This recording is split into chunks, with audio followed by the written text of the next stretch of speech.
Graça e paz, irmãos. Gostaria de convidar os irmãos a abrirem a Bíblia no livro de Apocalipse, no capítulo 4. Apocalipse, capítulo 4. Onde está escrito assim: depois destas coisas, olhei, e eis não somente uma porta aberta no céu, como também a primeira voz que ouvi, como de trombeta, a falar comigo, dizendo: sobe para aqui, e te mostrarei o que deve acontecer depois dessas coisas. Imediatamente eu me achei em espírito, e eis armado no céu um trono, e no trono alguém sentado. E esse que se acha sentado é semelhante no aspecto à pedra de jaspe e de sardônio, e ao redor do trono há um arco-íris semelhante no aspecto à esmeralda. Ao redor do trono há também 24 tronos, e assentados neles 24 anciãos vestidos de branco, em cujas cabeças estão coroas de ouro. Do trono saem relâmpagos, vozes e trovões, e diante do trono ardem 7 tochas de fogo, que são os 7 Espíritos de Deus.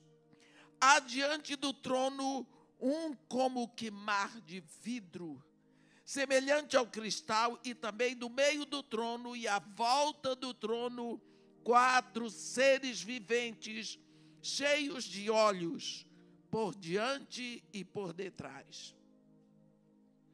O primeiro ser vivente é semelhante ao leão, o segundo semelhante ao novilho, o terceiro tem rosto como de homem, e o 4 ser vivente é semelhante à águia quando está voando.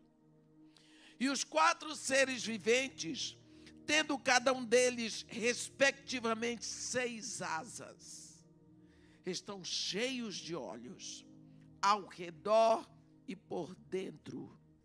Não tem descanso, nem de dia nem de noite, proclamando: Santo, Santo, Santo é o Senhor, o Todo-Poderoso, aquele que era, e que é, e que há de vir. Quando esses seres viventes derem glória, honra e ações de graças ao que se encontra sentado no trono, ao que vive pelos séculos dos séculos, os 24 anciãos prostrar-se-ão diante daquele que se encontra sentado no trono, adorarão o que vive pelos séculos dos séculos e depositarão as suas coroas diante do trono, proclamando: Tu és digno, Senhor e Deus nosso, de receber a glória, a honra e o poder, porque todas as coisas tu criaste. Sim, por causa da tua vontade vieram a existir e foram criadas. Amém. Os irmãos podem sentar. Aqui nós temos uma cena de culto. De culto. Como é o culto real? Como é a adoração real? Isso aqui não é uma cena que alguém sonhou. João é chamado ao céu para ver o culto, para escrever para nós, para dizer como é. O culto hoje, o culto real, o culto ao Deus que nós cultuamos. Quando nós cultuamos, o objeto do nosso culto é esse Deus que está sendo adorado aqui no capítulo 4 de Apocalipse. Deus, desde toda a eternidade, Ele criou seres para adorá-lo. Ele criou anjos, arcanjos, querubins, serafins. Ele criou. Então, desde toda a eternidade, Deus está sendo adorado. Nunca houve um momento em que o nosso Deus não estivesse sendo adorado. A Bíblia diz que os 4 seres viventes não se cansam de proclamar, nem de dia, nem de noite: Santo, Santo, Santo é o Senhor. Olhe bem, dia, noite, inverno, verão, 365 dias mais 6 horas.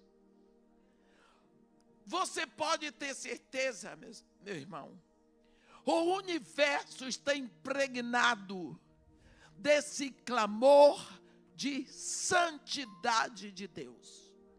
Porque desde toda a eternidade esse grito de santidade está sendo proclamado.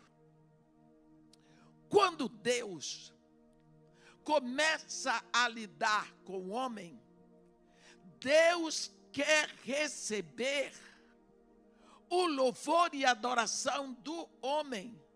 Porque o louvor e adoração de anjos, arcanjos, querubins, serafins, ele já tem. Mas ele vai criar um povo para prestar a ele a adoração. Ele começa a ensinar louvor e adoração desde o Antigo Testamento. E o método que ele usa é mostrando a Moisés o modelo de tabernáculo celestial. Eu queria talvez gastar uns 10 minutos para nós lembrarmos de todo o processo deste tabernáculo do Antigo Testamento, chamado Tabernáculo de Moisés, porque ali nós vemos o caminho de adoração que não mudou. É sempre o mesmo e está aqui. Mas as coisas mudaram porque nós estamos no Novo Testamento. O Deus é o mesmo, o método é o mesmo, mas o modo é diferente, é mais ousado, é mais real, porque hoje nós já temos Jesus e o Espírito Santo. No Antigo Testamento, Deus tira o povo dele do Egito, e quando chega no capítulo 25 de Êxodos, Deus para tudo. Eles já passaram o Sinai. Deus diz: Moisés, diz ao povo de Israel que me traga oferta. Oferta. De todo homem cujo coração se mover para isso, dele receberás minha oferta. Esta é a oferta que deles eu receberei: ouro, prata, bronze, estofa azul e púrpura e carmesim, peles de animais marinhos e peles de cabra. Deus vai dar uma lista do material. E lá no final, ele diz para que é: e me construirão um tabernáculo para que eu possa habitar no meio deles. Deus está dando um passo na proximidade do povo, para trazer ao povo a revelação da sua santidade. Tudo neste tabernáculo tem um sentido, tudo neste tabernáculo tem uma revelação. Deus começa falando dos metais. Ouro significa divindade, prata é redenção, é preço pago. Lembra que Jesus foi vendido por 30 moedas de prata? A redenção é prata. É o ouro, prata. Bronze significa julgamento. estofo azul e púrpura e carmesim falam dos evangelhos, da origem, da direção dos evangelhos. Animais marinhos, pelos de cabra, fala da pertinácia, da luta do povo de Deus. Nós vamos ver que toda a madeira do tabernáculo foi madeira de acácia. Madeira de acácia é a pior madeira, só Deus para escolher madeira de acácia para se fazer tudo. Porque a madeira de acácia é como um cipó, ela é retorcida, cheia de espinhos, e é madeira imperecível, é dura. A madeira de acácia significa a natureza humana. Deus vai dar um dom especial para 2 artesãos em Israel, Bezalel e Aholiabe, que vão construir todos os utensílios do tabernáculo. Bem, depois que está tudo pronto, eu não vou dar aula sobre tabernáculo, só para lembrar. Só para lembrar. Tudo pronto. Toda a madeira vai ser acácia. Os metais são só ouro, prata e bronze. Vamos formar o tabernáculo. O tabernáculo era dividido em 3 partes, que são 3 momentos no caminho para o trono. A parte de fora se chama o átrio. No átrio tem uma mesa retangular, coberta, toda ela é feita de madeira de acácia. E ela é toda forrada com bronze. Ali é o altar de bronze. Ali é o altar do julgamento. Tudo que vai ser usado ali é pelo bronze. Ele fica do lado de fora. Quando alguém comete um pecado, tem consciência. Pronto, eu cometi um pecado. E agora? Vou ter que ir para o inferno? Não. Eu vou comprar um animal para morrer no meu lugar. Então, ele vai, compra um cordeiro, e ali ele vem puxando aquele cordeiro, ele vem expondo o pecado dele, confessando publicamente: eu pequei, preciso de um cordeiro para morrer no meu lugar, para me substituir na morte. Olhe isso. Ele chega lá puxando aquele cordeiro que não quer vir. E todo mundo olha ali, o pastor pecou. Qual será o pecado que ele cometeu, hein? Olha, foi buscar um cordeiro para morrer no lugar dele. Olha lá a fofoqueira, né? Ele chega no átrio, ele entrega aquele cordeiro para os sacerdotes. Os sacerdotes vão examinar o cordeiro para ver se o cordeiro ele preenche os requisitos que Deus deu, porque o cordeiro não pode ter defeito, porque todos os cordeiros apontam para Jesus, não pode ter defeito. Esse altar, essa mesa que nós chamamos de altar de holocausto, ela é retangular, feita de madeira de acácia, mas em cada quina ela tem um chifre. São 4 quinas, 4 chifres, porque ali será amarrado um animal de 4 patas. Então precisa ser homem, sacerdote homem, para poder pegar o bicho que não quer, fica deitado, de perna para cima, e amarrar as 4 patas. Quando o animal está amarrado às 4 patas, o pecador, digamos que fui eu que pequei, aí eu venho, coloco a mão sobre o animal, eu me faço um com ele.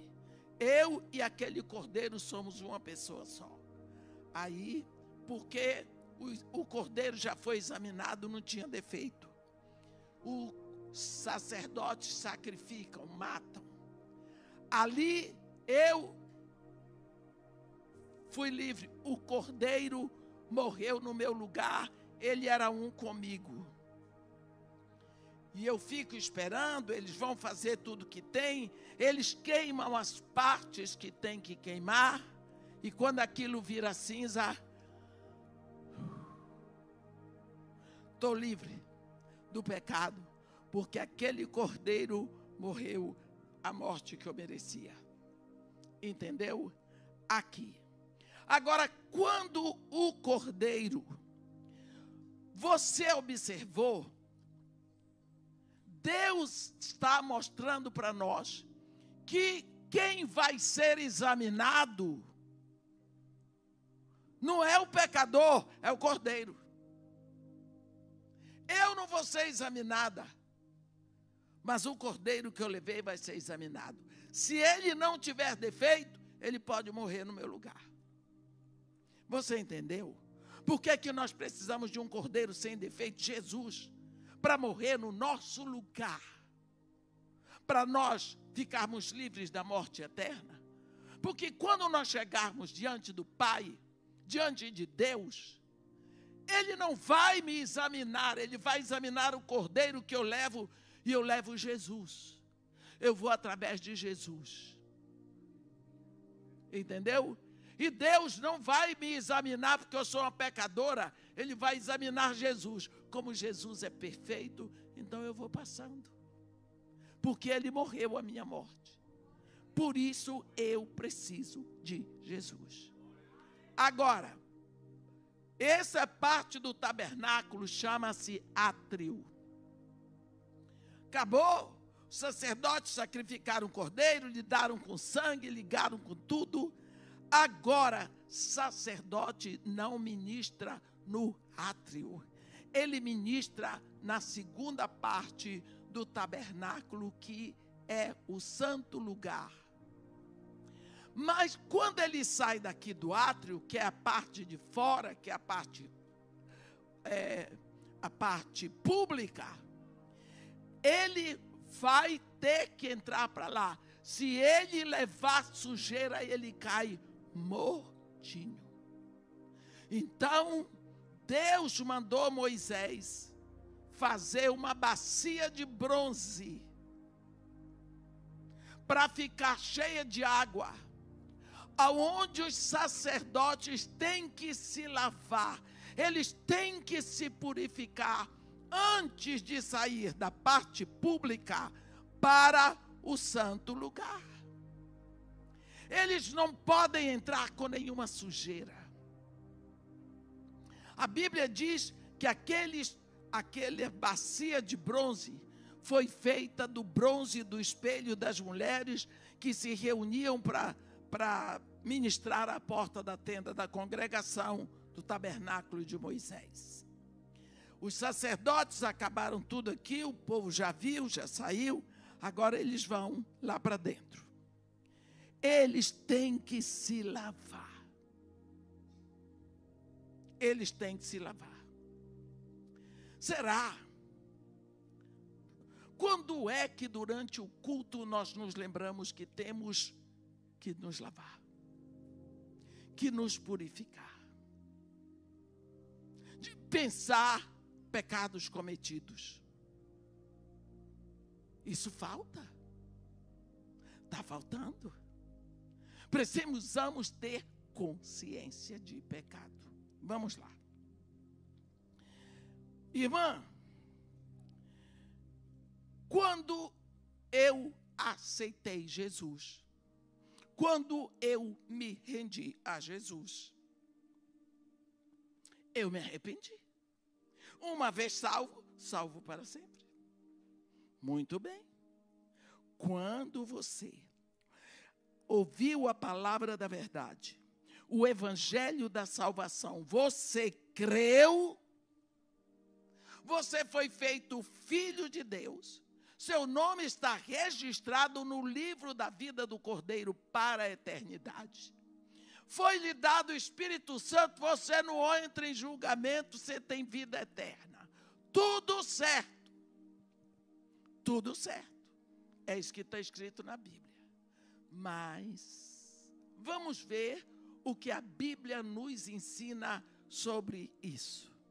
Nós não temos dado, a igreja deste momento não tem dado atenção para as leis da igreja, para a doutrina santa básica da igreja. Vamos prestar atenção aqui uma coisa. Quando João Batista começou a pregar no deserto da Judeia, ele dizia: arrependei-vos. Está escrito: arrependei-vos, porque está próximo o reino de Deus. Olhe bem, está aqui. Arrependei-vos. Capítulo 3 de Mateus, versículo 2. Versículo 1. Naqueles dias apareceu João Batista pregando no deserto da Judéia e dizia: arrependei-vos, porque está próximo o reino de Deus. Arrependei-vos. Isso não é uma sugestão. Esse verbo arrepender está no imperativo positivo. Arrependei-vos é ordem, porque o reino de Deus está próximo. Tudo bem. João Batista vai preso, está lá preso lá em Herodes. Começa Jesus a pregar. Como é que Jesus prega? Arrependei-vos. Jesus começa na Galileia. Arrependei-vos. Olha aí, Jesus. Porque está próximo o reino de Deus. De novo? Arrependei-vos. Quando chega no dia de Pentecostes, o povo diz: e agora que faremos? Pedro diz: arrependei-vos.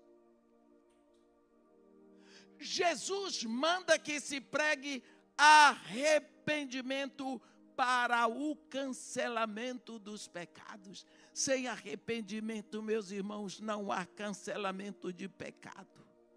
Não há. Agora, o que está acontecendo conosco? Nos arrependemos, nos rendemos a Jesus Cristo, está tudo cancelado. Está assim. Quem falou isso, falou certo, é bíblico, é verdadeiro. Quando nós lemos a primeira carta de João, João está escrevendo aquela carta para pessoas como você e eu. Pessoas que ouviam aquela carta, sentados assim como nós estamos.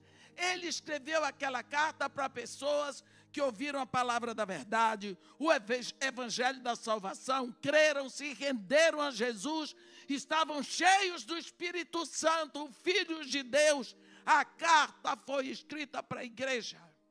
E para essa igreja, no capítulo 2, primeira carta de João, ele diz: filhinhos meus, estas coisas eu vos escrevo para que não pequeis. Mas, se todavia alguém pecar, tendes advogado junto ao Pai, Jesus Cristo, o justo. Hein? Quer dizer, você já não se arrependeu? Uma vez salvo, salvo para sempre? Acabou o arrependimento? Não. Arrependimento é um ato contínuo porque nós continuamos pecadores. Não vivemos na prática do pecado. Mas o arrependimento, desculpem, o pecado pode acontecer na nossa vida como um acidente que acontece. O que nós fazemos com este pecado? Jesus Cristo ensina. Capítulo 13 de João. Jesus estava sentado à mesa com seus discípulos. De uma hora para outra ele teve um insight. A Bíblia diz, sabendo Jesus que todas as coisas o Pai colocou nas suas mãos. Eu sou o Senhor dos céus e da terra. Eu sou o Rei de todo o universo. E sabendo que ele viera de Deus, conhecia a sua origem. E sabendo que ele voltava para Deus, conhecia o seu destino. Com tudo isso, levantou, tirou a capa, pegou uma toalha, botou no ombro, pegou uma bacia, encheu de água e foi lavar os pés dos discípulos. Começou a lavar os pés. Quando chegou na vez de Pedro, olha aí, João 13, versículo 8. Pedro diz, nunca me lavarás os pés. Pedrão, nunca me lavarás os pés. E Jesus lá, prontinho para lavar os pés de Pedro. Jesus olhou assim dentro do rosto de Pedro e disse para ele, se eu não te lavar, tu não tens parte comigo. Pedro, se eu que te comprei, eu que paguei o teu preço, Ângela, se eu não te lavar, tu não tens parte comigo. Pedro diz, então, Senhor, não somente os pés, mas as mãos, a cabeça. Jesus diz para ele, não, Pedro, quem já se banhou, olha Jesus falando, meus irmãos, quem já se banhou, não precisa de lavar, senão os pés, quanto mais está tudo limpo. Se você tomou banho para sair, e você tem que dar uma corrida, porque seu animal está correndo para a rua, você pega o animal, quando você vê, você correu descalço, sujou o pé, vai tomar banho de novo, Não, só lava os pés. É isso que Jesus está dizendo.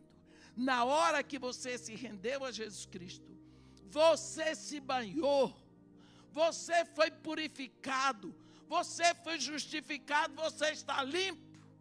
Mas pode acontecer de sujar os pés. Uma vez na vida, outra na morte. Uma inveja, um ciúme, um pensamento mau, um desejo mau.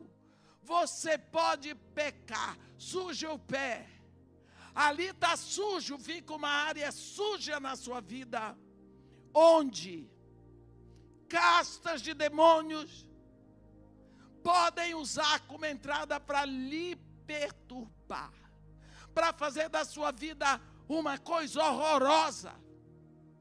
Então Jesus diz, venha a mim, porque você é propriedade minha. Sou eu que quero cuidar do que é meu. Eu paguei um preço altíssimo por você, minha vida. Venha a mim, que eu lavo.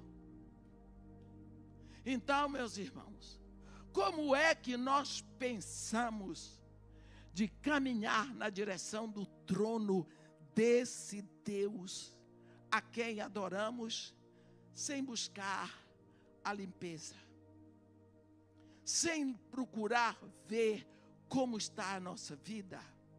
Lembra de Moisés, quando ia subindo Horebe, que chegou perto, Deus diz, Moisés, tira a sandália dos pés, porque o lugar em que pisas é santo. O que é tirar a sandália dos pés? Bota o meu pé no chão, eu e o pó somos uma coisa só. O que me separa do pó é a sola do sapato. Deus criou o pé, mas quem criou a sola foi o sapateiro.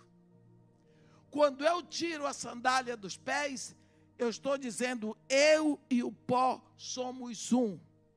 eu sou pó. Significa que quando nós chegamos diante de Deus, precisamos ter consciência de que Deus é santo e eu sou pecador. De que Deus é criador, eu sou criatura. De que Deus é Deus.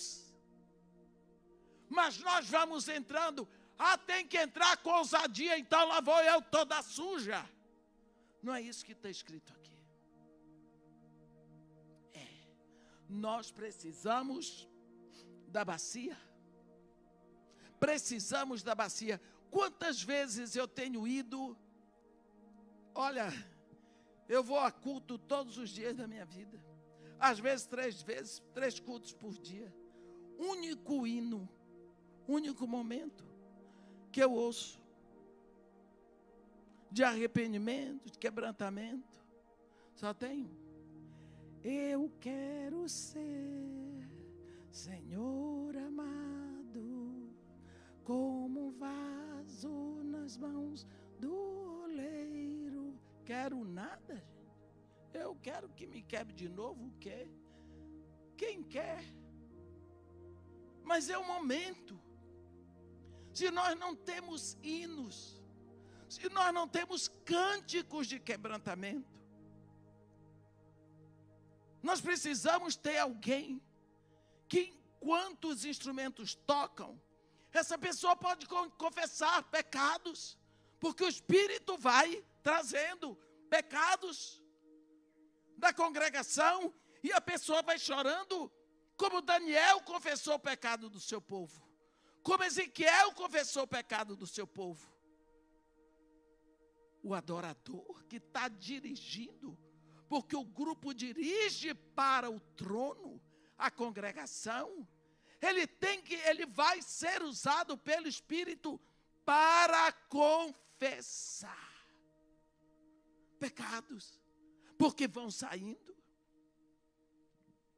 Depois que eles se lavaram, o sacerdote agora está lavado, aí ele entra para o santo lugar. Santo lugar é uma sala no tabernáculo, onde tinha o altar, tinha a primeira mesa da proposição, com todos os garfos, com todos os talheres, toda que era a mesa onde ficava o pão, não é?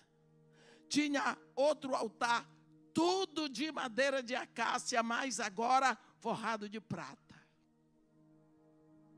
né? A mesa para o candelabro, que fala da presença do Espírito. A mesa que é o altar do incenso, que fala da oração. E a mesa da proposição, que fala da comunhão.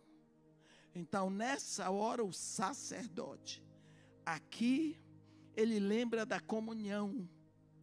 Aqui, no altar do incenso, é oração, intercessão, toda forma de oração. E no altar do candelabro, hinos ao Espírito Santo. Começa a cantar ao Espírito Santo a comunhão dos irmãos. E depois o sacerdote, só o sumo sacerdote, podia entrar na parte mais íntima do tabernáculo, que é o Santo dos Santos. Lá no Santo dos Santos, só tinha a Arca da Aliança feita de madeira de acácia, toda forrada em ouro. Agora é só ouro. É ouro, é divindade. Então, com uma tampa, a tampa com 2 querubins. Esses, tudo feito de ouro batido. A tampa da arca se chama propiciatório, não tem madeira de acácia. É aberta para só o ouro. Dentro daquela arca da aliança, que é um caixote, tem os 3 testemunhos. A vara de Arão, que floresceu. As tábuas da lei que Deus deu para Moisés. E um pote contendo o maná. Lá no Santo dos Santos, só o sumo sacerdote podia entrar uma vez por ano, depois de muitas abluções, porque se tivesse pecado na vida dele, ele morria. Por isso, todas as vezes que o sumo sacerdote entrava ali, ficava todo mundo de orelha em pé lá fora. Ele era amarrado na cintura por uma corda grossa, bem longa, amarrado. E quando ele entrava, porque o santíssimo lugar era separado do santo lugar por uma cortina feita em peça única, a Bíblia diz que era uma cortina feita de linho retorcido, quer dizer, tipo um carpete, uma peça só, de uma direita para a esquerda, de cima para baixo. Então ele entrava, mas a corda que ele levava aqui, deixava o restante aqui do lado de fora, todo mundo ficava esperando, com a corda na mão, porque se ele caísse morto, ninguém poderia entrar, teria que puxá-lo pela corda, porque ninguém podia entrar, só quando aparecesse outro sumo sacerdote. Assim, esse foi o tabernáculo que Deus mostrou para Moisés. E lá em Êxodo, no capítulo 25, no versículo 9, Deus tem um cuidado de dizer para Moisés, você pode ver, segundo tudo o que eu te mostrar para modelo do tabernáculo e para modelo de todos os seus móveis, assim mesmo farás. Quer dizer, esta adoração que nós acabamos de ler no capítulo 4 de Apocalipse, está exatamente no modelo, só que já está diante do trono. Então, quando nós estamos celebrando o louvor, nós precisamos lembrar desses passos. Primeiro, louvor. Louvor é no átrio. Louvor tem pulo, louvor tem dança, louvor tem palmas, louvor tem gritos, louvor tem festa, louvor é festa. Depois, arrependimento, bacia. Depois, entrar, está caminhando para o trono. Aí você tem hinos de comunhão, você tem hinos para o Espírito Santo, você tem hinos de oração. Mas quando você entra para o Santo dos Santos, é adoração. Cessam os tambores. É adoração. Não tem mais pulo, não tem mais grito. E a pessoa que está sendo adorada é tudo para ela. Tu és digno, tu és santo, tu és fiel, tu criaste todas as coisas, é tudo para ti. É só Ele que conta, ninguém pede nada para si. É só para Ele. Porque Ele é o objeto da nossa adoração. Você vê, tem um momento aqui, quando a igreja chega, quando eles acabam, os dois hinos cantados são o hino de Moisés e o hino do Cordeiro. É tudo para Deus, é para Ele, a adoração para Ele. Nós precisamos sempre lembrar disso. Vocês lembram quando aqueles três reis, que nós chamamos três magos, chegaram na casa? A Bíblia diz que quando eles chegaram na casa, eles viram o menino, que é Jesus, e Maria, sua mãe. A Bíblia diz assim: prostraram-se, adoraram, ofertaram e foram embora. Olha o movimento. Primeiro eles se prostram. Prostrar na Bíblia é prostrar de rosto em terra. Não é só tirar o pé da sandália, se deitar no chão, com a cara no pó, dizendo: eu e o pó somos um, diante do menino. Reconhecendo, quando eles se prostram, que eles reconhecem a grandiosidade da presença de Deus, em seguida, significa que eles confessaram o seu pecado, a sua indignidade, reconheceram que eles não merecem, tudo mais. Aí eles começam a adorar. Prostraram-se e adoraram. Como é que se adora? Seguramente, a Bíblia não diz o que eles falaram. Adorar significa ministrar admiração, com fé.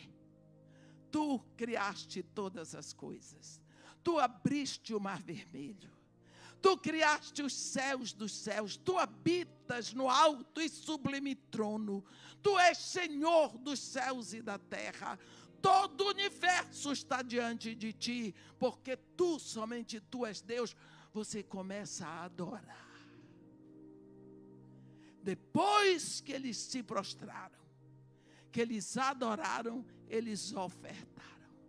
E eles foram embora, porque o objetivo deles era adorar. E quando eles chegam em Jerusalém, eles dizem: onde está o recém-nascido rei dos judeus? Porque nós vimos a sua estrela no Oriente e nós viemos para adorá-lo. Tudo bem. Agora, Deus vai caminhar com a adoração, com a revelação da adoração. Primeiro, tem Davi, que foi o maior profeta da adoração.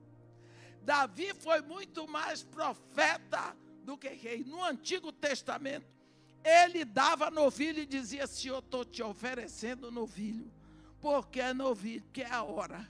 Mas eu sei que tu não te agradas de novilhos. Tu queres coração quebrantado e contrito. Não é isso que te agrada, Senhor, mas eu estou dando porque o cordeiro ainda não veio. Vamos lá em Isaías 43. Deus diz assim, eu vou ler para vocês o versículo: eis que faço coisa nova. Primeiro ele diz no versículo 16: não vos lembreis das coisas passadas, não, nem considereis as antigas. Eis que faço coisa nova, que está saindo à luz. Porventura não percebeis? Eis que ponho um caminho e um rio no deserto. Os animais do campo, os chacais, os filhotes de avestruz me glorificarão, porque eu porei água no deserto e darei de beber a um povo escolhido, ao povo que eu chamei para celebrar o meu louvor. Pá, estava falando de você e de mim. Ele diz: olha, isso é passado, porque eu estou caminhando. E olha, observa que eu estou trazendo um caminho no deserto e um rio no ermo. O caminho é Jesus, o rio é o Espírito. Vocês não estão percebendo, não? Está saindo a luz, vocês não percebem? Até os animais me glorificarão, porque eu estou redimindo o que Adão perdeu. Por causa de Adão, amaldiçoada foi toda a terra, todos os animais, todos os vegetais, mas até os animais me glorificarão, porque eu estou fazendo coisa nova. E darei de beber o Espírito, darei o Espírito ao meu povo escolhido, ao povo que eu chamei para celebrar o meu louvor. O povo escolhido. Você vê Pedro dizer em 1 de Pedro 2, 9, vós sois raça eleita, escolhida. É Jesus que diz: não fostes vós quem me escolhestes a mim, capítulo 13 de João, 15 de João. Pelo contrário, eu vos escolhi a vós. Vem o Novo Testamento. Vocês podem ter certeza.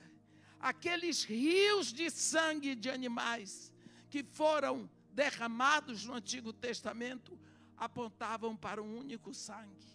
Todos aqueles cordeiros sacrificados apontavam para um cordeiro. Pode ter certeza disso. Deus falou por boca do profeta Malaquias no Antigo Testamento: o meu afeto não está em vós, nem continuarei a aceitar oferenda alguma de vossas mãos, porque desde o Oriente até o Ocidente será oferecida uma oblação pura, um sacrifício puro ao meu nome. Pronto, é um cordeiro só. Vem o Novo Testamento. Como é o louvor no Novo Testamento? Agora que está tudo revelado, como é que são as coisas? Quando vem Jesus, os judeus ainda estão fazendo suas coisas, o cordeiro já está lá. Eles ainda estão celebrando a Páscoa, a Pentecostes, tudo isso. Mas no dia em que Jesus, lá na cruz, ele grita: tudo está consumado, Pai, nas tuas mãos eu entrego o meu espírito, e morreu. A Bíblia diz que os sacerdotes estavam lá no santo lugar. Era a festa de Pentecostes. Sacerdotes, uns ministravam aqui no átrio, outros estavam no santo lugar. De uma hora para outra, meus irmãos, houve um alvoroço. Esse véu, tipo tão grosso que parece um carpete, ele é bem alto.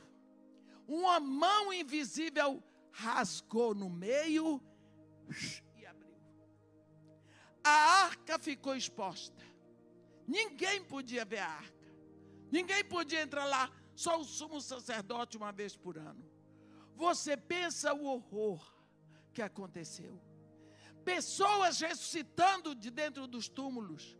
O sol já tinha desaparecido. Terra tremendo. E Deus no seu trono dizendo: venham. O caminho está aberto no corpo do meu filho. O caminho que foi fechado em Adão. O empecilho que veio pelo pecado foi resolvido no corpo do meu filho. O caminho está aberto, venham. Eu abri o caminho no corpo do meu filho lá na cruz. Venham, venham. Nós estamos indo. Como está a nossa vida hoje, diante desse Deus que ensinou o louvor e a adoração? Então, por causa disso, você vê Davi profetizar esse momento. Quando Davi, a arca ficou tanto tempo fora de Jerusalém. Quando Davi traz a arca, ele cria um lugar novo, que era uma tenda no fundo do quintal da casa dele, chamado Tabernáculo de Davi ou Tabernáculo de Sião. Ele cria um sacerdócio que ministra numa nova intrepidez de adoração, porque enquanto os outros tabernáculos, os outros sacerdotes, eles ministravam fora da presença de Deus, agora Davi traz uma nova intrepidez, onde os sacerdotes ministravam diante da arca. Ele mesmo compunha músicas, salmos. Ele mesmo criava instrumentos. E tem outra coisa. E por causa desse nova intimidade, desse nova intrepidez na adoração, surge um cântico novo. Mas nunca sem limpeza. nunca sem reconhecer a grandiosidade, a santidade do Deus a quem adoramos, do objeto da nossa adoração. Nós adoramos esse Deus que é, que era e que há de vir. Esse que é o tempo todo santo, santo, santo. Nós não podemos jamais esquecer que esse Deus que deu essa visão para João mandar para nós, é esse Deus que nós estamos adorando hoje. Nós não podemos, meus irmãos, não podemos. Um dia eu estava sentado, eu sempre sento na primeira fila, porque de lá fica mais próximo para vir para o púlpito. Estava lá sentada, e tinha pessoal ministrando louvor. Tinha um rapaz que ele ministrava, ele era um ministro de louvor, mas ele ministrava com tanta graça. E ele era muito jovem e bonito, né? E eu estava sentada ali, eu disse, ô pai, eu sinto tanto que quando eu tinha a idade desse garoto, eu tocava bem o instrumento, eu não te louvava. Eu só queria saber de Chopin, Schubert, Brahms, Paganini, essa turma. A minha música não serviu para te adorar. Olha como ele ministra com louvor. O louvor, a adoração a ti. Eu estava ali admirando aquele momento e agradecendo a Deus pela vida daquele jovem que na sua juventude ele estava usando o dom que Deus deu a ele. Na hora, o Espírito Santo derramou para mim uma história e eu sentia que era necessário falar com o rapaz. Quando ele desceu, ele era sobrinho do pastor. Quando ele desceu, eu fui a ele e disse para ele, meu filho, eu quero lhe pedir uma coisa, não saia daqui antes que eu fale com você, porque eu tenho algo importante para lhe dizer. Ele disse, sim senhora, irmã. Subi, vim, preguei o que tinha que pregar. Quando eu acabei, eu fui a ele e disse, por favor, venha comigo. Ele já veio com a namorada. Eu disse, eu preciso falar só com você. O assunto é um assunto seu. Mas se você quiser que ela fique, ela disse, não, mas eu quero ficar. Ela, com muita autoridade, ela estava olhando para mim, não estava gostando de mim. Mas não tem problema, não sou gostosa. Eu disse para ele, meu filho, você estava lá no púlpito e você estava ministrando com tanta intensidade. Deus é fiel, acima de todas as coisas eu sei que meu Deus é fiel. Ele disse aí, irmã, eu disse, você crê que Deus é fiel? Eu creio. Você crê que Deus vai cumprir tudo o que Ele diz, porque isso é fidelidade?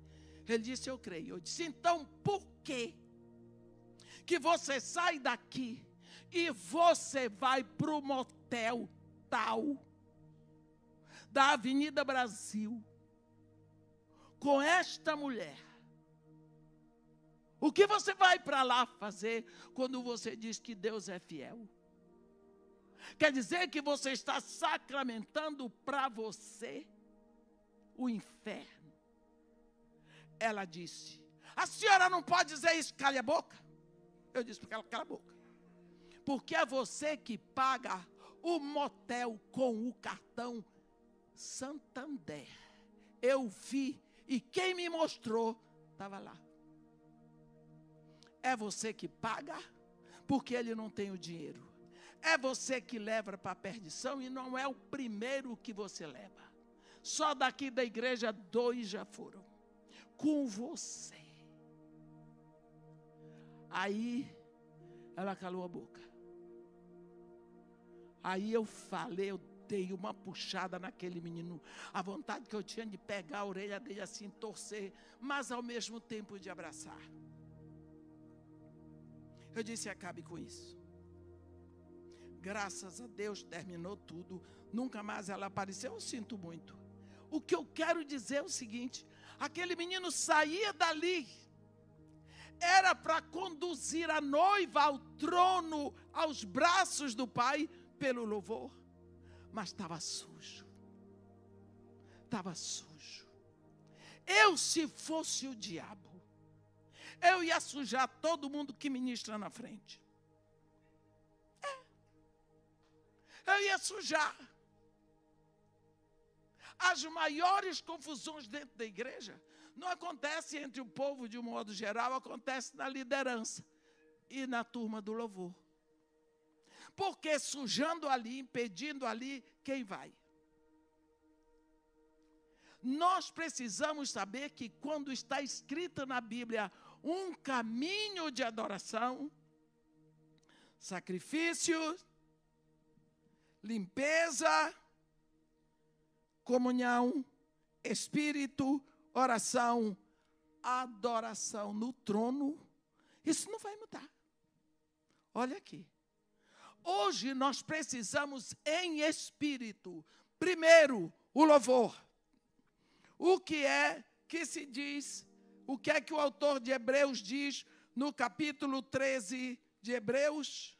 Por isso, por meio de Jesus, ofereçamos a Deus sempre, versículo 15 de Hebreus 3. Por isso ofereçamos a Deus sempre, através de Jesus Cristo, sacrifícios de louvor, que é o fruto dos lábios que confessam o seu nome. Então, se meus lábios confessam o nome de Jesus como único Senhor, suficiente Salvador, esse louvor é o sacrifício que eu ofereço hoje. Portanto, hoje eu não chego diante de Deus trazendo animal, trazendo sangue, eu trago o meu louvor. Mas o meu louvor a Deus, agradecendo. Por quê? Porque Ele derramou o sangue do próprio Filho por mim. Este sangue que cobre os céus e a terra. Ele precisa ser cantado. Ele precisa ser motivo de ação de graças. Eu agradeço a Deus por tudo, esqueço de agradecer pelo sangue. Esquecemos do sangue. Por quê? O sangue é o início do culto. O sangue é o motivo do louvor. Nós, por isso, por meio de Jesus, você sabe que você só adora por meio de Jesus. Esse culto ao seu Deus que você veio adorar, Ele está lá, olha. Deus está sendo adorado. Se eu adorar, Ele está sendo adorado. Se eu não adorar, Ele está sendo adorado, porque Ele criou uma pleiade para adorá-los, querubins, serafins, anjos, arcanjos, anciãos, seres viventes. Esse culto está lá. Quando o pastor aqui, o anjo da igreja, começa o culto, ele leva o rebanho, espiritualmente nós invadimos um culto que já está acontecendo. Aí nós vamos oferecer o nosso culto, a nossa adoração ao nosso Deus e Pai. E quando termina, o anjo da igreja dá a bênção final, nós nos retiramos, mas o culto continua.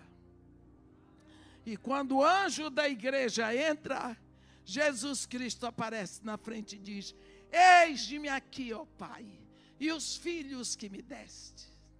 Aos meus irmãos proclamarei o teu nome, cantar-te-ei louvores. Do meio da congregação, ele passa para a congregação para oferecer louvores ao Pai conosco. Esta é a realidade. Isso não é uma coisa, uma atitude virtual. Ela é real.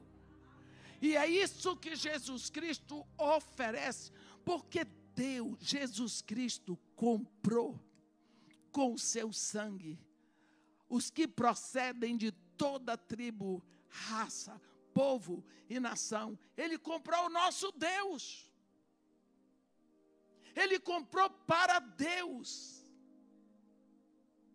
E eles reinarão sobre a terra. O que o filho comprou, ele comprou para dar ao Pai. Somos nós. Mas ele comprou pelo seu sangue. Então isso tudo é pelo sangue de Jesus. O Pai nos trouxe de volta pelo sangue do seu filho. Esse caminho é de sangue. A Bíblia diz que o sangue de Abel, até hoje ainda fala, mas o sangue de Abel clama da terra aos céus por vingança. E o sangue de Jesus Cristo clama por perdão. Fala de coisas mais altas, porque clama por perdão. E quando você chega ao Pai, você vai para adorá-lo. Não precisa mais nada. E você vai, através deste sangue, anunciando o valor deste sangue, a sua fé neste sacrifício, neste Filho de Deus que, como diz Paulo, ele me amou e a si mesmo se entregou por mim. Então nós não podemos chegar diante do Pai sem gritar o valor, o amor, a expressão mais alta. Quando João escreve a sua primeira carta, ele diz: eu não estou escrevendo para vocês mandamento novo. Não. O mandamento do amor não é novo, ele é velho. Não é novo. Todo aquele que nega o Filho de Deus, ele diz isso que acabo de escrever, é acerca dos que vos procuram enganar. Porque eu não estou falando de coisa nova. Amor não é mandamento novo. Você vê que no Antigo Testamento, Deus já dizia: amarás o Senhor teu Deus de todo o coração, de toda a tua alma, de toda a tua força e de todo o teu entendimento. Mas eu estou dizendo que o amor, como novo mandamento, a diferença é que no Antigo Testamento, eles tinham a ordem, a lei para amar. Mas hoje, nós vimos o amor.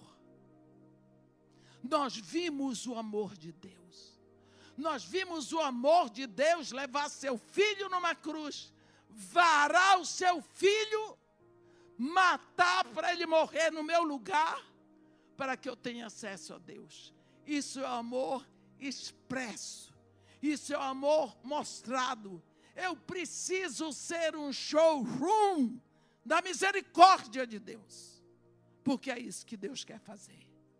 Então, quando nós nos aproximamos para adorar, primeiro precisamos chegar exaltando aquele momento, reconhecendo que somos pecadores e que precisamos anunciar e dizer que Deus é criador e eu sou criatura, que eu não sou digna, mas sou filha por Jesus, e caminhar para adorar, e não chegar diante dele sem reconhecer que eu não tenho que viver no pecado, porque quem é nascido de Deus não vive na prática do pecado, mas reconhecer que o pecado pode acontecer, e eu que tenho que estar de olhos abertos com Ele. Amém?